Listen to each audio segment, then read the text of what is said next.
Good evening. This is Talking Devils, the leading independent Manchester United podcast. I'm your host, Wayne Barton, joined by former United player Lee Lawrence to talk over the week at the club. How are you doing, Lee? You all right? I'm okay, mate. I'm a nice week again this week. Not as busy as usual, so it's been a little bit more productive around the house and things like that. So yeah, it's been a little bit more quiet, but a little bit easier on the body this week. Yeah, temperature plummet as well. So, yeah.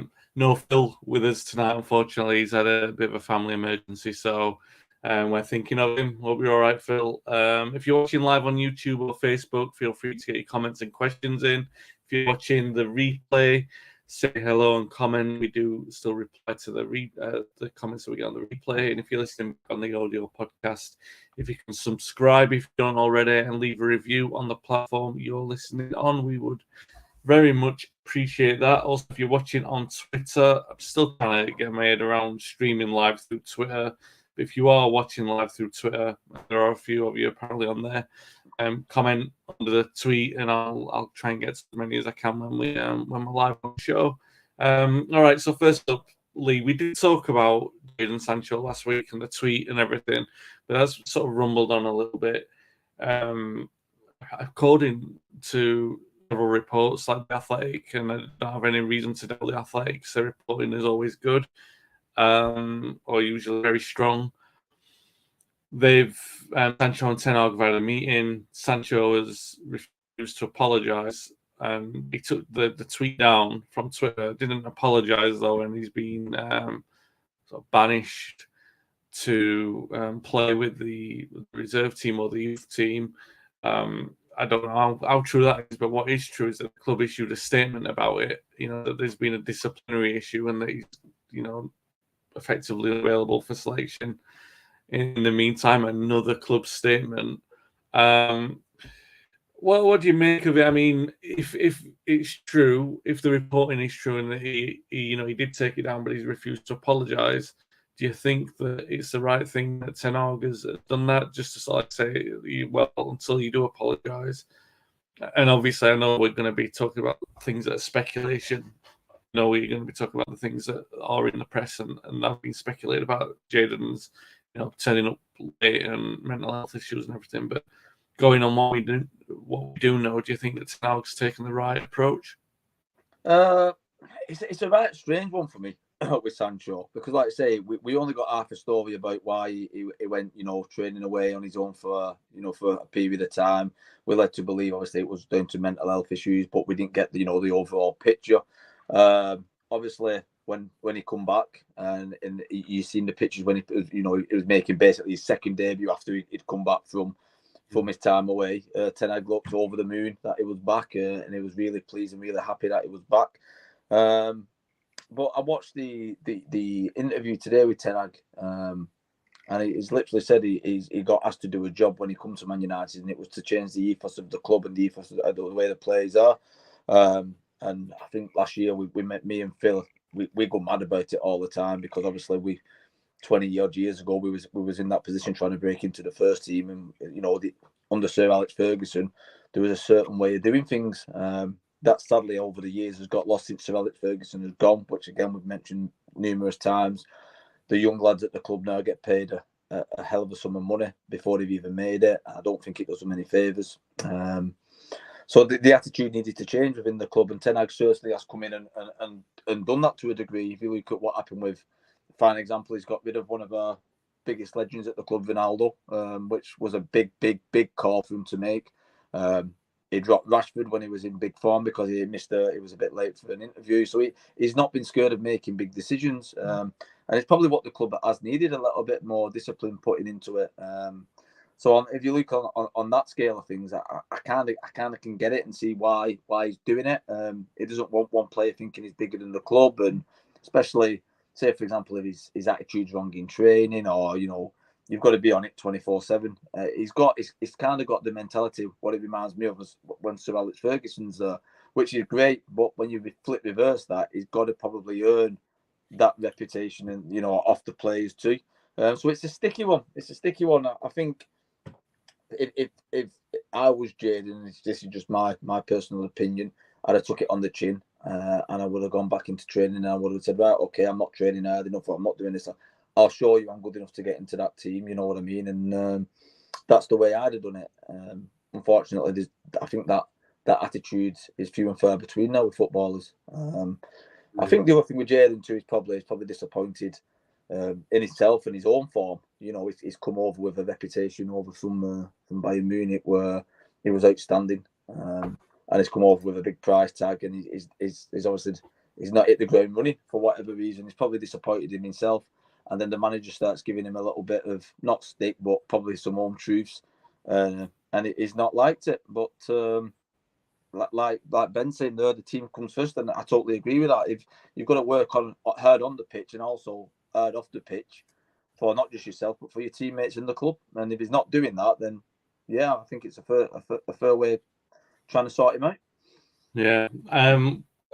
The sort of, well, you said the flip side of that is that you mentioned Ronaldo. Ronaldo is obviously the greatest example of the club back in Ten Hag, which I think is a really good thing. I mean, that's the best thing. And anyone who's followed anything that I've been talking about, rambling about for the last decade, has probably picked up on that being a big thing, a reason why I think United have stalled so many times, or where they've progressed and then they've taken 2 steps back, is because the manager hasn't been backed in critical moments. And there have been these kind of incidents. I do wonder, and I'm only wondering at the point of conversation for us to have something to talk about. Not that we don't have plenty to talk about, Lee, but it's just something I thought about, is that this is the upteenth time that we've seen something like this. I mean, the Ronaldo thing is a great example, but he walked in the door and he had a Ronaldo issue as soon as he walked in with the pre-season stuff. Garnacho, he had a spell at the team. People seem to forget that, and he was only brought in just before the World Cup break and did well. But then there's Maguire. Maguire was club captain and he dropped him quite early on, which is a massive thing to do. Obviously, then Ronaldo, the Rashford thing that you've already mentioned there, the Greenwood thing he's had to deal with. Yeah, there's Greenwood on top of that too, isn't there? You know, Anthony, that we don't quite know the resolution to yet, and now this, and there are probably other things as well, things I'm not even thinking of. You know, the Martial incident. You know, the fact that he's had to keep bringing him back in when it's obvious that it's time to move on, and Van der Beek. That's another political thing that another club that might be the big issue. The other players. McTominay keeping him on when other clubs were looking to bring him in. So Dean Henderson, like there was a big sort of thorn in the side where the way that he was talking for a long time. All these kind of things that Ten Hag had to deal with, and the more pressing ones like Maguire, like Ronaldo, like Rashford, like Greenwood, like Sancho, or public-facing ones, the ones that he's having to talk about all the time. He's having to take a stern line on, and all right, I think it's great. Like I'm not questioning the club backing him, because I think that's the right thing to do in every situation. I just think you mentioned you were inferring or talking about the modern footballer of today and the way that they are the different composition to what the players were 20 years ago, even 20 years ago. And you guys were, compared to 20 years before that, you guys were probably still well paid for what you were at the time, and now it's astronomical in comparison. The motivation is completely different, because you're talking about players who could be set for life on a contract before they've kicked a professional ball in the first team, and that completely changes incentives and motivations. And I'm not talking about young players per se. I'm talking about Ten Hag's, the dressing room that he's got to deal with, and their motivations and their egos and all the entourage that come with all the players now. That it's a different animal to manage, and it's all right backing him, and they are doing, and that's great. Like you said, it's kind of like he's got to see results, and that's difficult when you've got a dressing room that's revolting, because there's so many players. That's like 7 or 8 players we're talking about who perhaps don't have the best relationship. And then there are like probably 6 or 7 who haven't even come forward yet. Like, for example, you wouldn't have even thought, I don't think you would have thought that Sancho would have had a problem with Ten Hag until the start of this season. You would have just thought he's a player on the edge of the team and he's fighting, and the club have let him go away, and then he's come back and that they've given him a chance. You wouldn't have thought necessarily that he's got a problem with a manager. And now it looks like he does. You know what I mean? There might be 3 or 4 players like that who we haven't heard of. And I'm not speculating like end times are coming. What I'm saying is there might be other issues like that. And I don't know if everything being a hard line all the time is the best thing. You know, if it looks better that every single time that player's been banished for a certain period of time. And it's good to see discipline, good to see direction, and maybe the answer is maybe you're going to say to me, yeah, but that's the issue, and it needs that rot to be gone. So however long it needs, it's like the notice step. Do you know what I mean? You just keep persisting with the notice step until kids learn how to deal with it. Do you know what I mean? Is that the issue, or is it a case at some point down the line, if there's another disciplinary issue that Ten Hag's going to have to change track a little bit, because banishing all the players and keeping them out of the side it's all well and good, but we've seen with Maguire and other players, even Ronaldo last season, when Ronaldo was originally banished away, he was brought back in, and he was even made captain after he'd sort of thrown the toys out of the pram. So I've rambled a bit there, Lee, as I tend to. You know the point I'm making. Do you think that overall it's a good thing that he continues with this hard line, or do you think that sooner or later he's going to need a different approach? I think, listening to what you said, Wayne, I think you've hit the nail on the head when you started rhyming off probably 8, 9, 10 players. Over the short period that he's been here, which has been, it's very public that we know that there's problems. Every time there is a problem, years ago it used to always be kept in house. You didn't know about these problems, but nowadays with social media and the players now, they've got these platforms where they have PR people saying things, they say things themselves. Everything's out in the open, and it seems to be, if anything goes on now, it can't be kept behind closed doors. It seems like a journalist gets hold of it, or a platform gets hold of it. Don't get me wrong, 20 years ago there were still disciplinary actions going on, what probably no one ever knew about. You know what I mean? It's just as the times have gone on, and there's a lot more transparency what's happening within a club now. What if you remember, probably 20, 30 years ago, you didn't have a clue what was going on inside of a club. Or you had a clue what was going on the pitch and what weren't, and that was it. The press now, they're pushing the manager for answers all the time, and not just Ten Hag, but that's just in general. I mean, imagine pushing Sir Alex Ferguson too much to ask him a question what he didn't want to answer. He would have never answered it. It's none of their business at the end of the day. It's an internal, because that's what football used to be. It used to be a game. Things got dealt with internal within the club, and it got moved on. Whether it was a fine, a couple of match ban, training with the resis, it got happened. They served what they thought was the punishment, and the attitude that day was, we come back fighting, and we prove to the manager or whoever's given us the disciplinary that they was wrong. But the only way you prove that is by showing what you can do on a football pitch.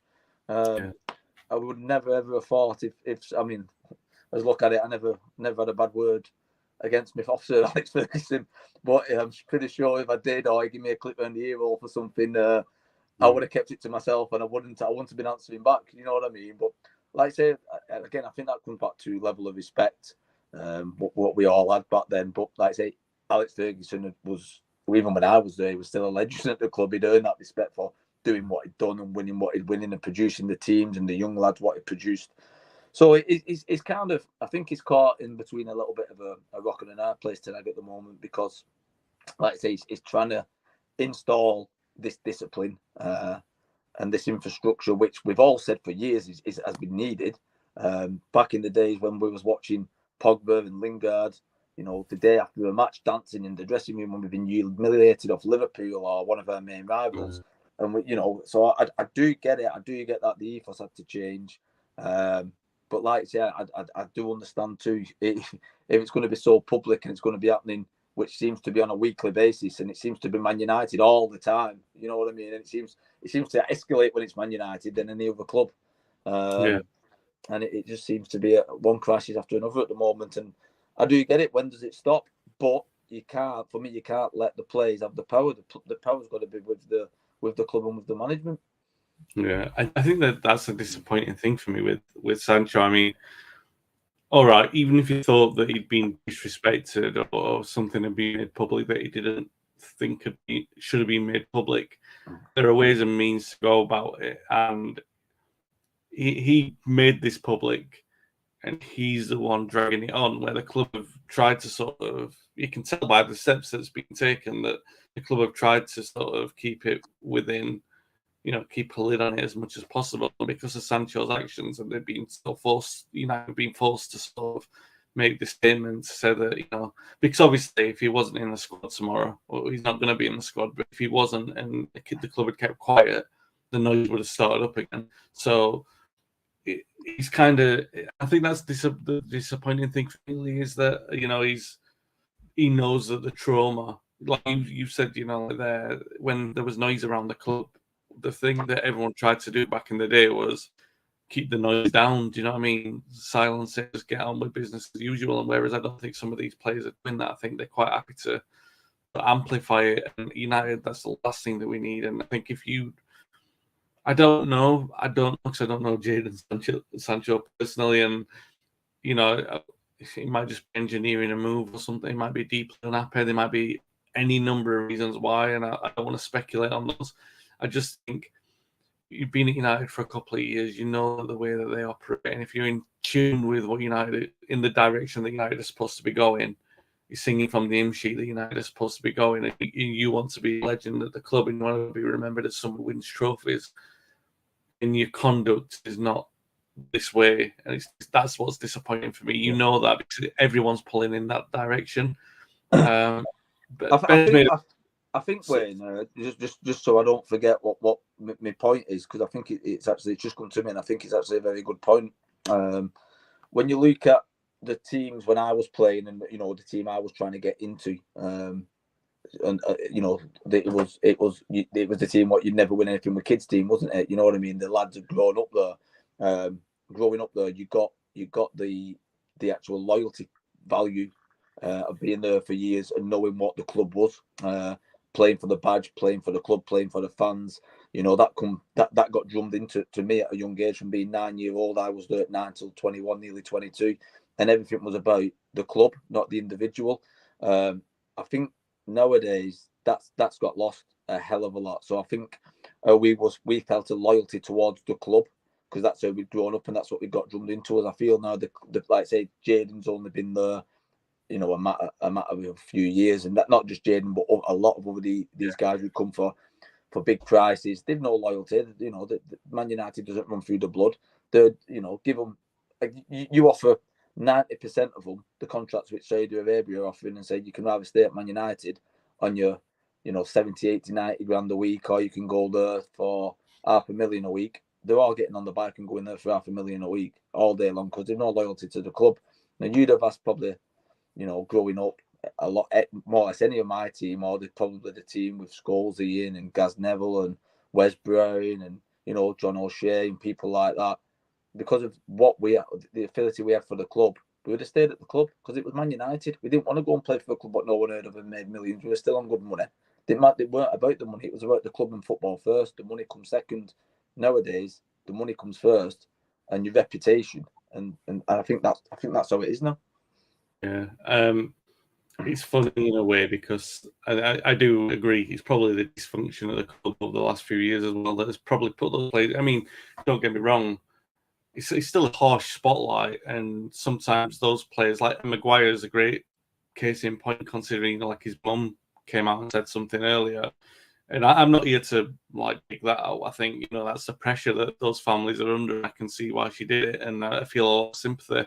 We've criticised on this podcast, but I don't think we've ever been abusive about it. And when it has been abusive, I think we've shown a lot of sympathy for that. But I think that's the spotlight, and I think where probably those players thinking we've been persecuted here just because United are underperforming. I do happen to think that's very, very unfair. I mean, the players are trying, mostly they've been trying the best, and it's not their fault if they're not quite good enough. And if it's time for them to move on and everything like that, then fair enough.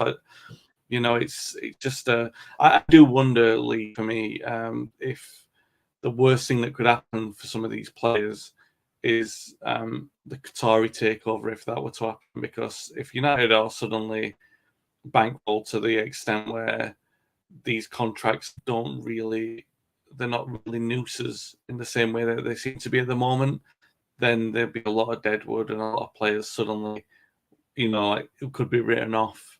Do you know what I mean? And I do wonder if like that would change a few attitudes in there, or if it enables Ten Hag to turn over the squad a lot more easily, so that if a player is banished to play with the youth team, another player can come in and take the place, then in 3 months it's going to look embarrassing because you're not likely to be calling on that player again because you've got the turnover, you've got the available disposable income to bring in a player without worrying about writing off a 60 million asset in the same way that United. And don't get me wrong, it's more than one. I mean, any club would probably worry with having to struggle, write off 3 or 4 60 million assets that United are having to do at the moment. It's really, really tumultuous time. Anyway, we've had our say on Sancho and Ten Hag with that. Tomorrow, Lee, Brighton, you're a team who, I got a lot of stick taken out of me by Dave on Monday's pod because I think Brighton are the best team to watch in the league. I enjoy watching them probably more than I enjoy watching United play football, to be honest, in terms of pure football.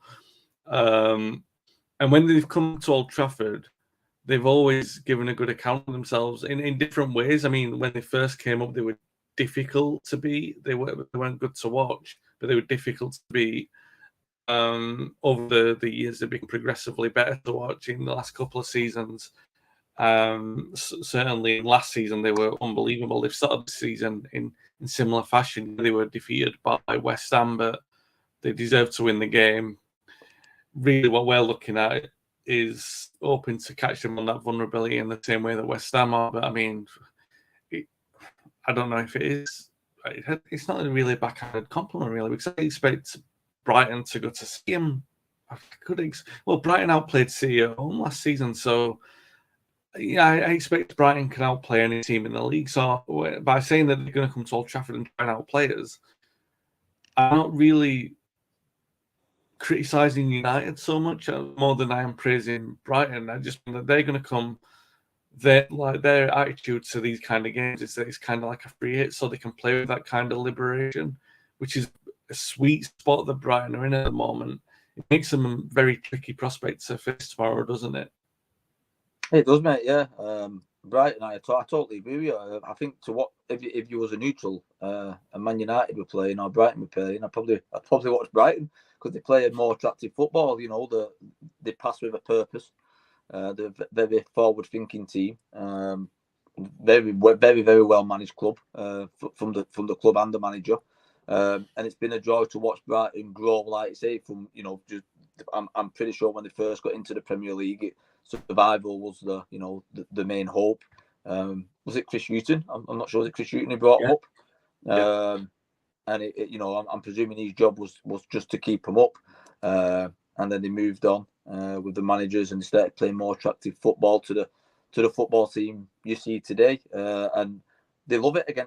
It looks to me as though they love being an underdog. They love playing against the big teams. They're capable of causing an upset against anybody. And I don't mean that anybody in the Premier League. I think they'd be capable on the day of causing an upset against anyone in Europe. I think they're a really, really, really strong side, and it's going to be hard. It's going to be hard for us. We're going to have to be, definitely on top of our game. It's hard again because we have found out today. I'm pretty sure Amrabat's not available. I was really, really looking forward to watching Amrabat. I had my little team sorted out, thinking, that's a strong starting 11, and what about this and what about that? And then a couple of hours before the podcast, it's completely threw me because he's not available. So it's cut me head right up, to be honest with you. But I mean, they've got you think with a team like Brighton and to an extent, and I know the miles off, but when Wigan Athletic used to be in the Premier League, if they would have kept hold of the players who they sold off, they would have, I still believe, and they would have had the backing and the money. They still would have been in the Premier League now. What Wigan did, they sold their best players, i.e. a fantastic right back to Man United, and they didn't replace them. Unfortunately, that's what happened, and we nearly went bust. what Brighton do really, really well, they must have some of the best scouts in the world, because they seem to offload some of the best players, or if not the best players. And you think, right, they're going to start taking a backward step, and they seem to always find another talent from somewhere which they pay peanuts for, who turns out to be an absolute world beater. The likes of Mitoma, for example, is a massive example. Never even heard of the guy. He's come in and done exceedingly well. Evan Ferguson now said he's got an hat-trick against Newcastle last week. Looks like he could be a right prospect. Hopefully for us, if he carries on the way he's performing. You know, Lewis Dunk, played in the centre back for England. Looked like he'd played there 50 times. It didn't look like it was only his second appearance. They've got some really, really good players, but they also look like they play for each other. You know, they're a strong team. And when you look at them as a team compared to us as a team, I think as an overall team and an overall squad attitude and everything like that, I think they probably edge us. The one thing I would say was, over the years, they've always been a lot of the times when I've seen Brighton, the better team, but always got pipped by, you know, a goal here or there, because they've either not took the chances or the defence has let them down a little bit. But even that now, the gap seems to be closing with the defence. They seem to be becoming a lot more compact and a lot more structured. So yeah, it's gonna be really, really hard to get a result. But we're at home. I don't like doing this, but if you look at the names we've got compared to names where they've got, we should have enough to get by them. But we've seen what happened last year. You can't go on name, you've got to go on form, and it's going to be a hell of an hard game to tackle. So it's an hard one, mate. It's an hard one for me. But if we get back to form, and if we start playing like I know, well, we should be able to play, then we should be able to get something from the game. Yeah, it's one of those that, and this is the key game for the point, that United have to really match the work rate of a team like Brighton. That's the minimum thing that they're going to need to do, and this is a perfect game for that, because Brighton work so hard for each other. Like you said, you know, that they're so adventurous as well, and they're not going to have any fear. They've had some good results at Old Trafford, and it's definitely an interesting thing. I'm completely with you on Ferguson. I love him. I think he's fantastic. He reminds me the fearlessness of Wayne Rooney a little bit. He's got a bit of that tigerishness around him. I think that the point is, and you made the point earlier, but just to make it in a different way, you want to sign Evan Ferguson, but you also want to sign the player that Brighton are going to sign to replace him. That's what you want to do. You want to be watching what they're doing. We want to sign Brighton scout. That's what we want to sign more than anything. Just sign the top scout, and we'll be fine, mate. I'll tell you. It's what I've been thinking, Wayne, is how do we go about the game as a team? You know, I say I had it all set out with Amrabat and Casemiro.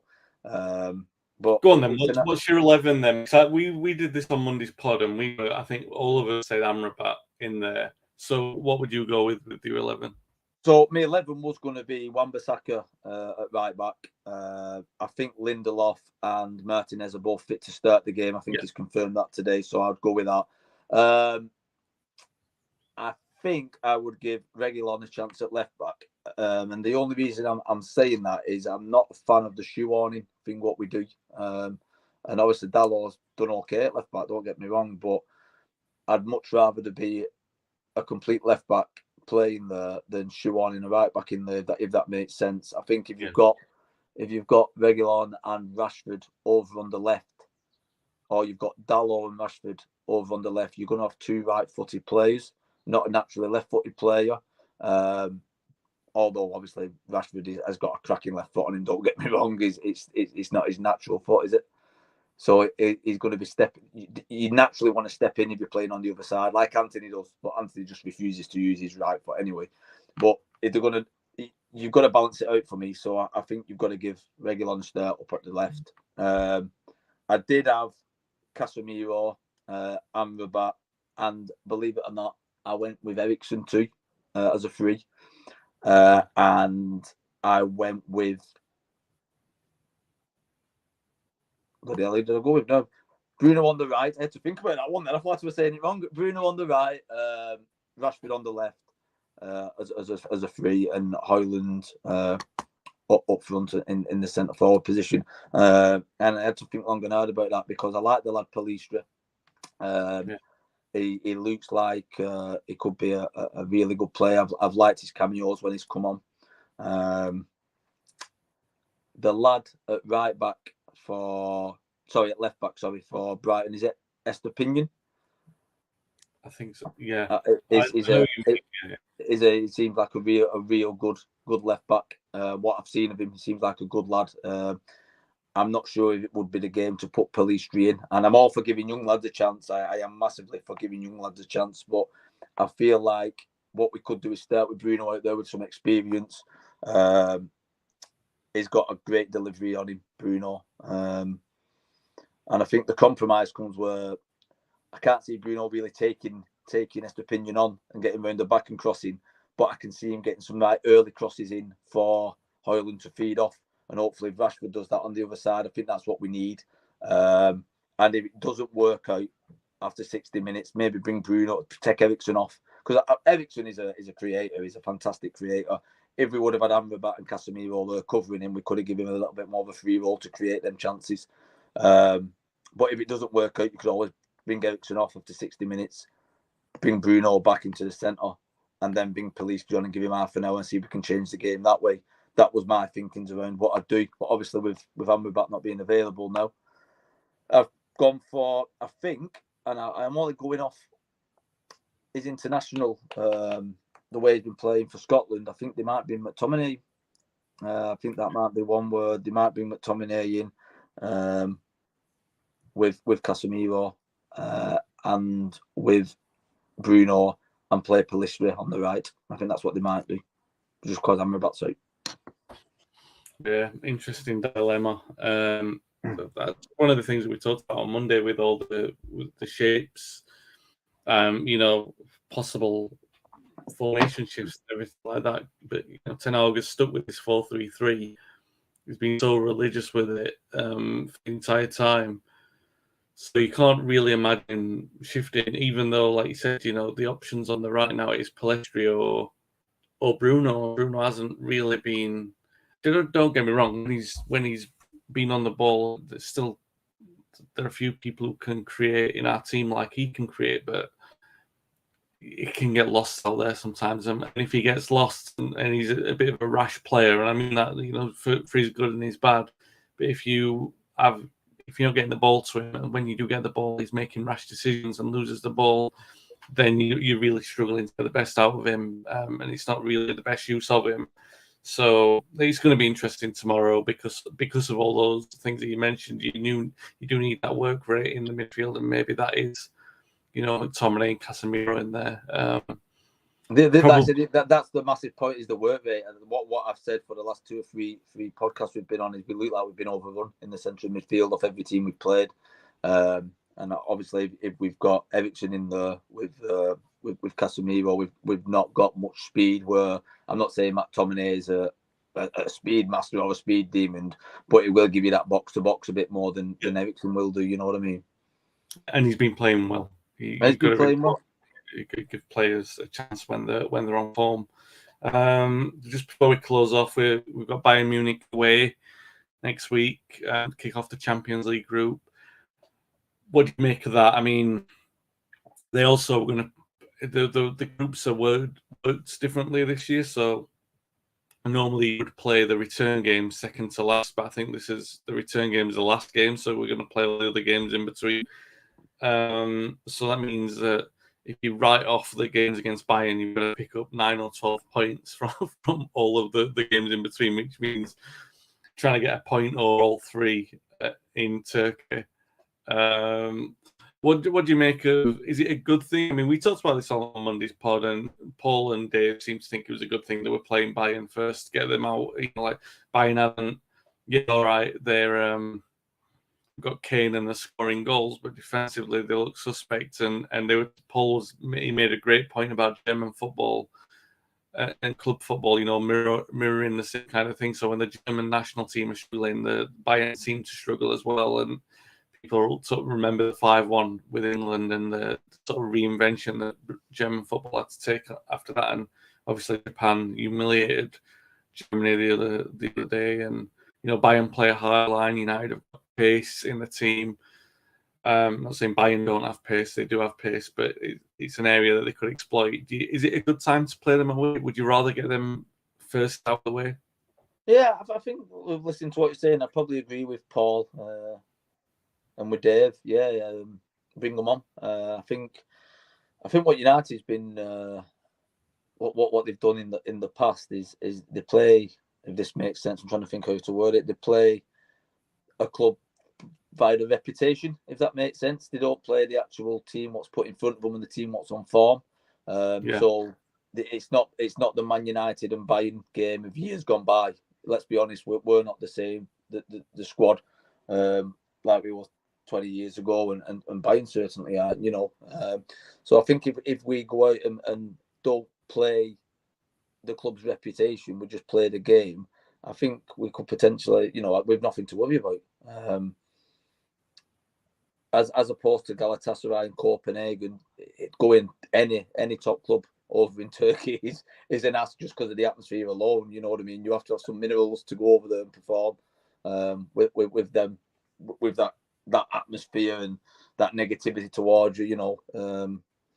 So it's a tricky group, but it's not a group that we should fear. I don't think. I think we're probably, between us and Bayern, we're probably the two best teams in there, and I don't think we've much to fear. We've obviously got to watch Harry Kane. We know what he's capable of. He's an immense striker. He's scoring. He's scored 5 or 6 goals now over there already. But we've played against him throughout the years for Tottenham, and we've managed him. And don't be scared of one player. I don't think we've much to fear, mate. Copenhagen again. We should have plenty enough to beat them, but they could be a potential banana skin. We can't take them lightly. But I would be disappointed if we didn't get out of that group stage. I think we've got enough. We just need to hit form, Wayne. For me, we just need to get a run of games now where we start hitting form. And like I said last week on the podcast, I think we're struggling more because of the injury side of things than anything else. Where we're just not building them relationships. So hopefully, when we can start with an identity as a team, an identity as a formation, and hopefully keep the main guys off the injury table. We'll start to come good with a bit of luck. Yeah, I got a lot of stick on socials because I posted my negative stat of that we haven't won a game in Bayern ever, I don't think, and we haven't even scored a goal at Galatasaray or Copenhagen. That's only 3 games. And records are there to be broken and to change. It's not really strong enough to even call it a record. We're bound to surely going to score in one of those, at least one of those away games. So I'm with you. I think if you look at a Champions League group before it's drawn, and you're going to definitely get a top team in there. So United's coefficient status, the way that we've been the last 10 years, it's not as bad as it could be. You're obviously going to have at least 1 or 2 very tricky away ties. European football isn't what it was, but Manchester United aren't what we were either. And it's all about sort of, it's like the Premier League this season in a way. Don't expect to win it, but it'll be a test to see how far we are from where we need to be. And that's kind of like a process for the season, isn't it? Really, how far away are we? And like a parked bus waiting for that takeover, and then see what we can do to kick on from that moment. Because that seems what everything is geared towards. Is just waiting for that moment where we can kick on, and hoping that the bad stuff that is plaguing the club is sort of sorted by the time that those things are put in place, so that we can sort of kind of move away from all that. So I mean, United are United, much better than I do. That drama's always there. Either even in good times, drama will always be there. But hopefully we're getting that sort of more than our fair share of the bad stuff out of the way before the good stuff starts coming in. And I'm not as convinced as you that we can qualify from the group, primarily because of our form in away games. It's really tricky, and fairly confident we could get 2 home wins from that group. But ask me if I'm confident of getting two wins from the other 4 games. No, I'm not completely confident. So it's a tough one. We'll see. We will be back anyway. It's a fairly shorter one than usual this week. Won't be back next week because I've got my nephew's birthday. I've got to sort out. I'm climbing Snowdon next week. I'm going to attempt it again. We failed miserably, me and my daughter, last time because of the weather. So we're back up at Snowdon next week. So I couldn't do it anyway. Really? Yeah. There you go. You're going to keep us updated on your progress, and you're going to be posting. We got 3/4 of the way last time and had to come back down because of the weather. So hopefully this time we'll get to the top with a bit of luck. Well, follow Lee on his socials. He'll definitely be posting about that. Lee, what is it? Is Lee Lozzie on Lee Lozzie 84 on Twitter? It's and Lee Lawrence 84 on Instagram. I think so. I'm not sure, mate. Me and social media, as you well know, don't go very well. Lee Lawrence 1984 on Instagram. No, I really using him. I'm there to plug it. So yeah, follow him on there because Lee's definitely sporting family, and perseverance is definitely something that Lee's known for. So let's hope that you get up there all the way. We'll be following you. We won't be doing it on this podcast because we won't be here next week. Thanks a lot for watching, guys. Really appreciate that. Have a great weekend. And yeah, if you've watched us, please like and subscribe and leave a comment. If you're watching the replay, and we'll reply on the comments. And if you're listening back on the audio podcast, if you leave us a subscription and a review on the platform you're listening on, would very much appreciate that. Have a great weekend. Hope United win. Hope for an uneventful fortnight by the time that we catch up with Lee and Phil again. Have a good one.